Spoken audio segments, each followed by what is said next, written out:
Hello বন্ধুগণ, কেমন আছেন সবাই? আশা করি ভালো আছেন। আমিও ভালো আছি। নতুন একটা দিনে নতুন একটা ব্লগে সবাইকে স্বাগতম। আশা করি ব্লগটা ভালো লাগবে। ভালো লাগলে লাইক, কমেন্ট, শেয়ার দিয়ে আমার পাশে থাকবেন। কালকে এই তিতটা ভিজিয়ে রেখেছিলাম আর আজকে ছেঁকে নিয়ে ছেলেকে দিয়ে দিব, কারণ প্রচুর পরিমাণ গরম পড়েছে।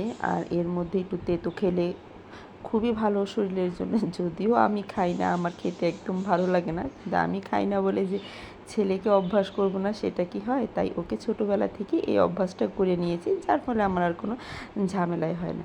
আর ও মেঝো মাসি আসার সময় একটা টিপ পরে এসেছিল, এই টিপটাই বারে বারে পড়ছে আর বলছিল টুনি দিদার টিপ, টুনি দিদার টিপ। ওর এখনও পর্যন্ত মনে আছে এটা যে আমার মেঝো মাসি পরে এসেছিল।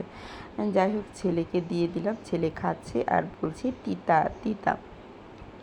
খাওয়া দাওয়া শেষ। এখন ছেলেকে এই যে কাপড় চোপড়গুলো, এগুলো আমি কালকে ধুয়ে দিয়েছিলাম, আপনাদের তো দেখিয়েছিলাম। যারা আমার ব্লগ দেখেছেন তারা তো বলতে পারবেন যে কাপড় চোপড়গুলো আমি ধুয়ে দিয়েছিলাম। আমার ছেলের অনেকগুলো কাপড় চোপড় ছিল, একদম সারা দিনে সারা রাতে শুকিয়ে একদম করকরা হয়ে গেছে। এখন এগুলোকে আমি পেরে সুন্দরভাবে গুছিয়ে রাখবো, আলাদা আলাদা করে রাখবো।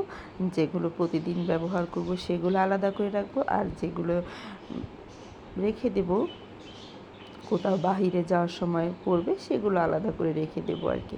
এই যে দেখুন, সবগুলো পাড়া হয়ে গেছে। অনেকগুলো, দেখে তো মনে হয় যে কয়েকটা, কিন্তু আসলে অনেকগুলো কাপড় চোপড় এখানে।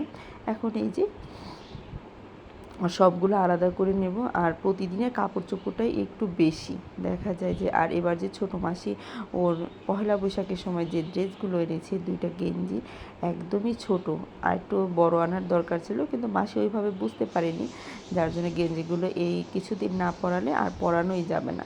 তাই ভাবছি যে এই গেঞ্জিগুলো কিছুদিন পরিয়ে নেব। আর বাচ্চাদের ড্রেস তো দেখা যায় যে এক মাস পরালেই আর পরানো যায় না, ওদের তো বাড়ন্ত শরীর, যার ফলে একদমই পরানোই যায় না। তাই আর রেখে দেবো না, বাকিগুলো ওইগুলো পরিয়ে নেব। এই যে দেখুন, আমার সবগুলো কাপড় চোপড় গোছানো হয়ে গেছে, আমি নিয়ে গিয়ে রেখে দিলাম।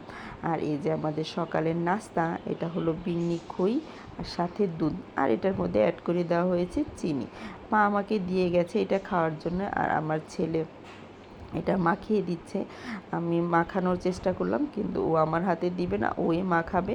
আর বলছে যে তুমি দেখো দেখো, মানে ও দেখার জন্যে যে কিভাবে এটা মাখাতে হয়। আর আমাকে বলছে হা করো হা করো, যাতে ও আমাকে খাওয়াবে আর কি। আমার খাওয়া দাওয়া শেষ, এখন চলে আসলাম ছেলেকে খাওয়ানোর জন্য। আর আজকে ভাবলাম যে একটু ডিম সিদ্ধ খাওয়াই, দেখি ও খায় কি না। আর ওর যে কত বাহানা, ডিম সিদ্ধতে নিতেই চায় না। প্রথমে বলছিল যে লবণ নেই, লবণ দাও লবণ দাও, তারপরে ধাক্কা দিয়ে আমার হাত থেকে এটা ফেলে দেয়। তারপরে আবার একটু লবণ এনে দিই, তারপরে ও নিতে চাচ্ছিল না। তখন বললাম বেশি করে লবণ দিয়েছি, তুমি খাও। তারপরে একটু মুখে নিল। দেখি আজকে ডিমটা খাওয়ানো যায় কি না।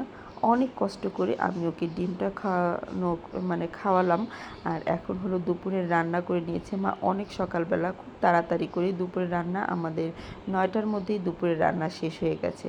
আর এটা দেখুন, রান্না করেছে চন্দনা ইলিশ দিয়ে, একদম পাতলা একটা ঝোল কলার দিয়ে। আর এখানে রান্না করেছে পাঁচমিশালি শাক, আর রান্না করেছে হলো একটু টক। এই শীত গরমের মধ্যেই টকটা খেতেই ভালো লাগে, আর কোনো কিছু খেতেই ভালো লাগে না। আর 2 পিস মাছ ভাজা। আর এখন আমি আমার ছেলেকে খাওয়াবো। ছেলেকে খাওয়ানোর জন্য মা অবশ্যই একটু এক সিদ্ধ রান্না করেছে, অনেকগুলো সবজি দিয়ে, তারপরে এটার মধ্যে ঘি দিয়ে লবণ অ্যাড করে দিয়েছে। এখন এটা ওকে খাওয়াবো আর কি।